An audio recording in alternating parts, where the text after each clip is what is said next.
J'ai l'honneur d'être président de la Fédération haïtienne de football. J'y ai consacré les 2 dernières décennies de ma vie, mais j'ai consacré à ma fédération plus de 50 ans de mon existence et j'ai tout fait pour élever le football haïtien à un niveau supérieur et pour donner à de nombreux enfants, à des jeunes, des opportunités qui pouvaient sembler impossibles dans ce pays à un moment donné. Je commencerai par dire merci à tous ces détracteurs qui ont monté cette machination, qui ont monté ce complot. Je leur dis merci, car connaissant Haïti, ils auraient pu m'envoyer au ciel. Ils auraient pu finir avec moi, avec des balles. Parce que l'attaque sauvage qui se déroule depuis environ 15 jours montre que les intentions étaient de détruire, étaient de tuer. Ils m'ont sauvé la vie, Dieu soit loué. Peut-être le combat qui passe dans la tête, en tout cas, me dit merci, de sauver la vie. Je dois faire remarquer que malgré de nombreux défis, un manque de ressources financières criantes, je suis extrêmement fier, avec le concours de mes collègues, avec le concours des clubs, avec le concours de tous les dirigeants, les arbitres, les fanatiques, je suis extrêmement fier, et je le redis, de la façon dont la Fédération haïtienne de football a dirigé le développement et le succès d'un programme de formation de jeunes qui a permis à des filles et à des garçons du pays, d'Haïti, de participer au plus haut niveau de compétition mondiale de football. Je reste, et je l'affirme, je reste fidèle à cet engagement tout en poursuivant mon nouveau mandat. Malheureusement, les allégations non fondées contre moi ne sont pas nouvelles et semblent toujours émerger avant ou tout de suite après les périodes électorales. Ces fausses allégations répétées de corruption n'ont jamais abouti, donc mes détracteurs et ceux qui cherchent à déstabiliser la Fédération haïtienne de football afin qu'ils puissent en prendre le contrôle, tentent maintenant une nouvelle ligne d'attaque contre moi et je vous affirme, je le dis clairement et sans embâche, ils seront également prouvés que tout est faux. Avant les élections, c'est connu de tous que le seul aspirant potentiel, mais qui n'a jamais réussi les conditions pour être devenu un candidat effectif, inscrit et déclaré, avait déclaré qu'il détruirait la fédération plate à terre s'il n'était pas élu. Les déclarations étaient publiques dans toutes les stations de radio. M'a détruit la fédération si je n'ai pas réussi à passer président de la fédération. Avant les élections, donc, il s'est servi d'un blogueur inconnu qui a publié des vidéos accusant tantôt ma famille et moi-même de corruption, accusant de nous avoir pris la Fédération haïtienne d'otage, de nous assimiler à des dealers de drogue, d'assimiler les voyages de la sélection à des opportunités de transfert de drogue dans d'autres pays, mais sans jamais d'abord ce blogueur nous questionner pour avoir une réponse, l'un des principaux principes journalistiques en vigueur. Avec ces fausses allégations de corruption, n'ayant eu aucun impact, notre élection récente, le blogueur a suivi avec des allégations sexuelles sensationnelles et fausses. Il a choisi donc des arguments beaucoup plus forts. Certaines anciennes joueuses, particulièrement, à qui l'on a demandé de quitter le centre pour des raisons disciplinaires, ont utilisé des visas obtenus par la fédération pour jouer au football ou pour voyager et aller jouer au football. Ils ont choisi de faire pression pour pouvoir aller séjourner illégalement aux États-Unis, peut-être ainsi essaie-t-il d'utiliser le spectre des abus sexuels pour obtenir l'asile politique aux États-Unis? Je ne peux pas dire pourquoi quelqu'un qui dirait de tels mensonges, mais c'est peut-être l'un de leurs motifs. Certaines joueuses en activité ont continué d'être agacées, continué d'être attaquées, continué d'être soudoyées, continué de recevoir des offres de personnes identifiables avec des numéros de téléphone connus pour recevoir de l'argent au cas où en retour, en leur promettant l'anonymat, au cas où en retour, ils feraient un témoignage accablant pour le compte du président de la fédération. Avec ces fausses allégations donc, qui n'ont eu aucun impact sur ma réélection, le blogueur a suivi avec des allégations sexuelles sensationnelles totalement fausses. Ce n'est pas un journaliste. D'abord, s'il était journaliste, il aurait abordé un sujet. C'est un monsieur qui, comme un destructeur, aurait l'air raciste, qui chaque jour, chaque soir, trouve des allégations et des déclarations comme pour alimenter l'opinion haïtienne, comme à l'époque de Von dans les années 50, où l'on annonce chaque jour. Il fait une chronique quotidienne. Je me pose la question avec mes collègues de divers clubs. Il le fait par amour d'Haïti, il le fait parce qu'il aime Haïti, il le fait parce qu'il veut le progrès du football. Suivez l'argent. Follow the money, je dis aux États-Unis. Il aime Haïti avec tout son racisme et il n'hésite à rien dire qui soit pas négatif de notre pays. Certains anciens joueurs à qui l'on a demandé de quitter le centre pour des raisons disciplinaires ont donc utilisé les visas de la fédération qui leur ont été donnés et de faire des montages, de témoigner négativement et finalement d'être bien monnayés. Nous avons pu prendre contact avec beaucoup d'entre eux et nous avons les téléphones, nous avons les noms des personnes à qui ils ont été référés pour bien toucher l'argent qui leur est offert dans l'idée d'avoir des témoignages tout à fait négatifs. En temps et lieu, nos avocats prendront les dispositions pour que ces individus puissent être poursuivis. Malheureusement, les allégations de corruption donc, ont été formulées sans preuve ni évidence depuis de nombreuses années. Les comptes et audits de la fédération sont examinés d'abord dans un cabinet haïtien indépendant élu par l'Assemblée des clubs haïtiens, examiné chaque année par des sociétés d'audit de renommée mondiale envoyées par la FIFA pour certifier l'exactitude et la solidité de nos pratiques financières. Rien que la semaine dernière, nous avons reçu une lettre de la FIFA félicitant la fédération pour la bonne tenue de sa gestion financière en dépit de nos ressources difficiles et surtout la bonne tenue de notre gestion financière qui a permis à Haïti de se hisser parmi les 4 meilleurs footballs de la zone CONCACAF sur 41 pays membres. Certains médias internationaux sont tombés dans le piège de répéter les mensonges sans avoir fait de reportages appropriés, sans recueillir les faits réels ou de rechercher la vérité. En tant que journaliste moi-même, je les exhorte à venir en Haïti, à venir faire de vrais reportages pour tourner la vérité. Venez voir nos installations et voyez comment nos enfants travaillent dur à l'école et au football malgré le Covid-19. Après l'entraînement du matin, les enfants, dont beaucoup n'ont pas reçu d'éducation à la maison, vont à l'école de 9h à 14h, puis s'entraînent à nouveau après l'école.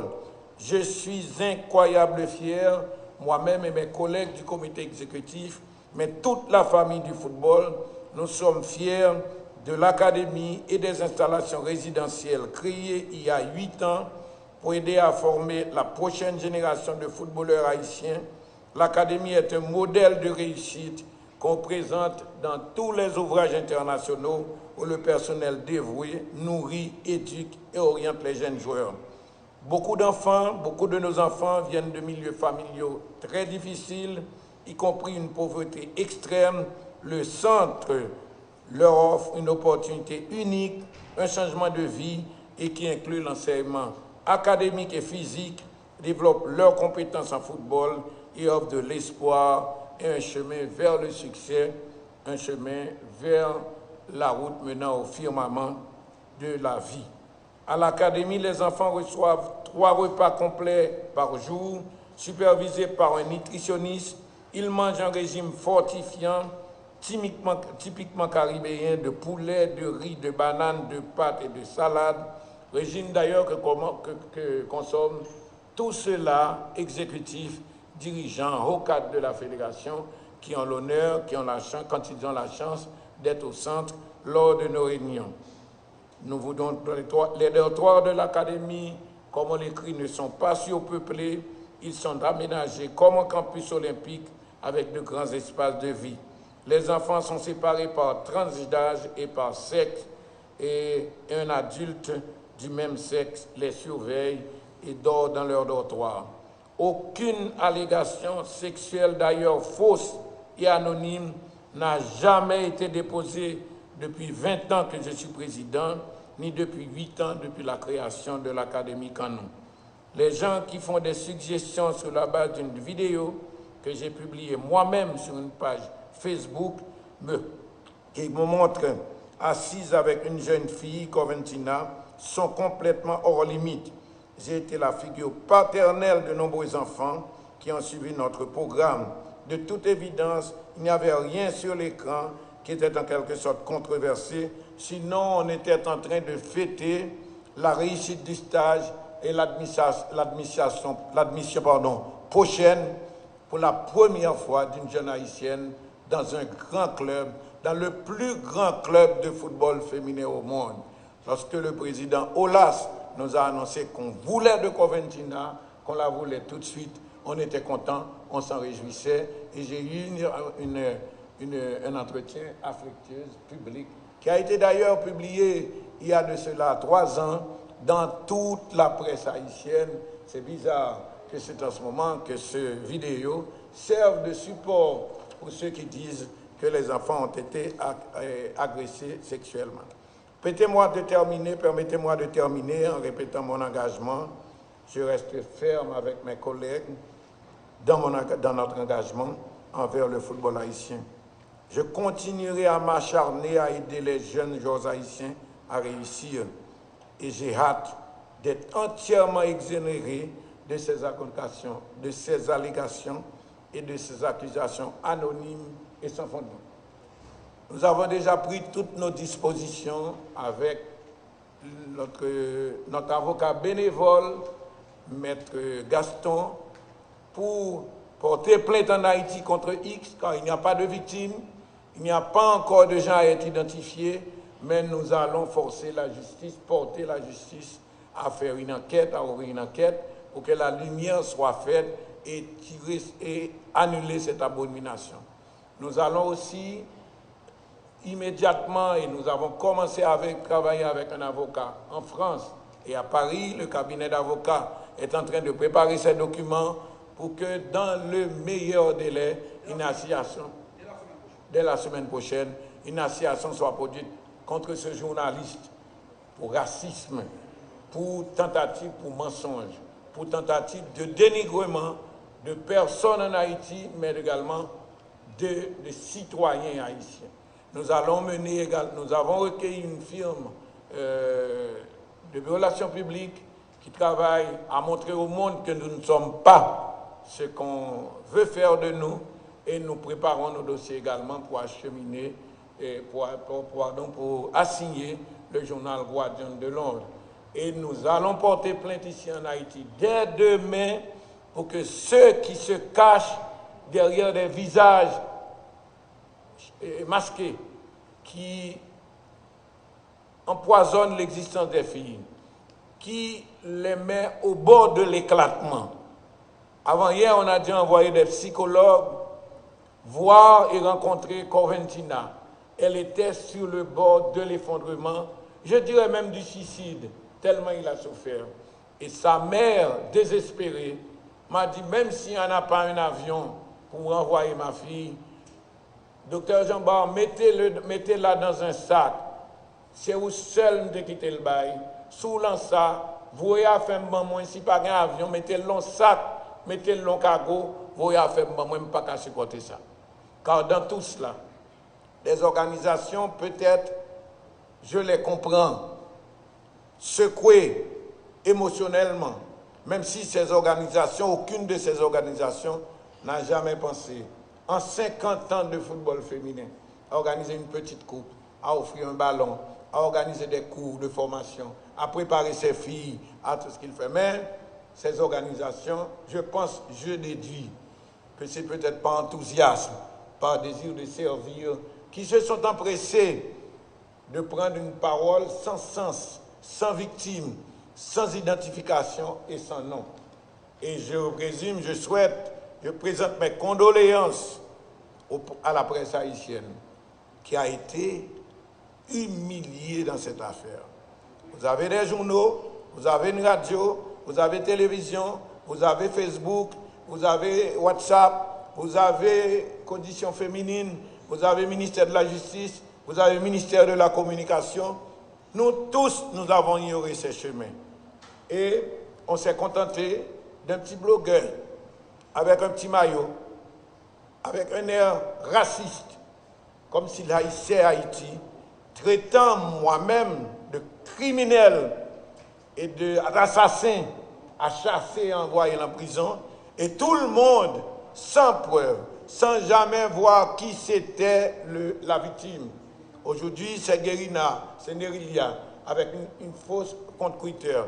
Hier, avant-hier, c'était Neloud, avec un faux compte. Après, c'est Coventina. Ce matin encore, ils sont passés à Tabita. Tout ce qui a d'essence, de vedette, de potentielle gloire du football haïtien, qui a été porté au nu il y a à peine un mois, en brillant et en tenant tête au Mexique, la plus grande puissance de football dans notre région. Le Mexique est vice-champion du monde dans cette catégorie. Tout le monde s'est laissé aller sans se dire, mais pourquoi ça? Pour qui ça? À partir de quoi? Il faut croire. En octobre, c'était une accusation d'avoir dilapidé les fonds FIFA. La FIFA est venue avec une grande compagnie, Bidio, est venue, félicitations pour vos finances. Ensuite, ils ont dit que nous avions des dealers de drogue au sein de notre communauté, comme si dans un voyage d'équipe nationale, au Cap mettait drogue. Ça n'a pas tenu quand les Haïtiens sont intelligents. Le troisième point, ils ont parlé de la tenue du centre, citant un entraîneur national qui a eu le cœur brisé en voyant quelle nourriture. Entraîneur national là, nous connaissons, nous identifions, nous avons témoignage. Peut-être par rancœur du fait de n'être plus en position. Mais entraîneur national, ça, il mange en bas chaque matin. Et je t'avoue, par exemple, qui t'ont du l'assiette. Et ils ont senti ça qu'on a choisi un coup fatal. Un coup qui n'est pas capable de vérifier, un coup qui n'est pas capable de sortir. La démarche en ce moment, c'est joindre témoin. En pile fille, nous avons des gens qui ont fait live, ils ont dit qu'ils ont joué Tigresse. Il y a un qui dit qu'ils ont joué à Tigresse, et en 72, ils ont joué ensemble à Tijac. Et c'est là qu'on tout le bagaille. Mais ils ont joué à Tijac en 72, Tijac a 4 ans. Il n'a pas de coller Tigresse ça. Donc il n'a pas de jouer avec elle. Il y a un qui a joué, qui connaît, et qui a cité madame qu'on a joué. Mais il oublié non madame, elle mettait Miguette. Et tant de montages, des filles que je connais, peut-être que là, notre service de marketing vous donnera, toutes les conversations qui a eu lieu entre les témoins et ce monsieur blogueur en France, il a donné les noms des téléphones, si vous êtes en difficulté, que vous avez d'argent, des personnalités connues, des organisations connues, il va téléphone pour y relayer si il y a un problème COP, parce que nous bien organisés, nous puissants. Et puis, vous êtes, nous avons un film, monsieur a dit, s'il n'était pas candidat, dernièrement, c'est parce qu'il faut forcer le quitter, retirer candidature. Pour retirer candidature, il faut être candidat. Il faut forcer le retirer candidature parce que Dado est puissant. Il a pile gang, il a pile l'argent. Ils ont intimidé tel, si je ne pas retirer candidature, moi, je mourir. obligé de forcer retirer. Et tant de choses encore qui ont été racontées sur Intel. Il y a mon fils qui signe tous les contrats de la fédération. Mais la fédération dit chaque jour, il n'y a pas de sponsor, sinon pour eux, qui plus de boissons pour les gens entraîner que le bon moyen. Ils ont parlé. Ils ont dit des choses. Semaine ça, il a annoncé à venir avec nous vendre visa. Nous vendre visa. Qu'on y a une machine visa. Ils peuvent avoir des choses. Même penser que nous sommes des journalistes, nous sommes une société, nous sommes des hommes éminents dans ce pays. Nous avons des gens qui sont lucides. Nous avons des journalistes qui sont courageux. C'est la presse qui est la plus courageuse en matière de dénonciation, de viol, d'abus quelconque. Il n'est pas normal. On sent qu'il a, en Haïti, c'est soit un petit blanc maintenant qui n'est pas journaliste, qui n'a aucune formation, qui n'a aucun sens d'éthique, mais bien monnayé par des puissants en Haïti qui cherchent à déstabiliser le football, à courir derrière ce qu'ils disent les 6 millions de dollars que la FIFA donne à chaque fédération, et peut-être sachant maintenant que le football est devenu, si vous voulez dire, un secteur de blanchiment, un facteur de blanchiment d'argent, peut-être gens où les footballeurs fait, parce qu'on les connaît, ils sont là depuis longtemps. Les mêmes complots qu'il y a eu en 98 avec qui c'était les mêmes acteurs, ça revient. C'est dommage.